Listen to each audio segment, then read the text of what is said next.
Les discussions se déroulent toutes portes ouvertes et la cour de la Sorbonne connaît un va-et-vient incessant. Jamais la vénérable bâtisse n'avait vécu pareilles heures passionnées. Quand on a été exclu par la police de la Sorbonne début mai, on était quelques centaines. On nous a mis dans des quarts de flics, très poliment d'ailleurs. Et là, on a vu le quartier latin bouger, des étudiants qu'on n'avait jamais vus gueuler, libérer nos camarades. On s'est dit, oh là là, qu'est-ce qui se passe? J'avais donc l'appareil sur le nez, je faisais ma photo, le pavé est arrivé là, heureusement. Grâce à ça, j'ai pas été blessé. Voilà ce qu'il en reste, un seul souvenir de mai 68. Prise d'assaut par les CRS, les barricades brûlent.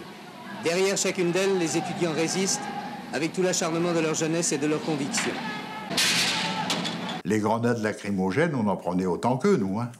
On en prenait autant qu'eux, les étudiants. Hein. Les yeux, je vous garantis qu'on avait des yeux comme ça. Surtout quand on les lance à contre-vent. Ah oui, oui, oui. À contre-vent, ça nous revenait.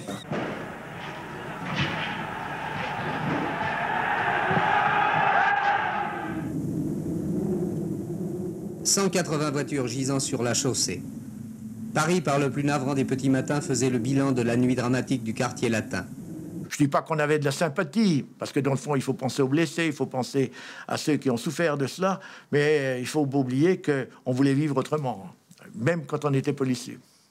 On affichait à l'extérieur « L'imagination prend le pouvoir », tandis qu'à l'intérieur, on décidait de chasser la culture bourgeoise.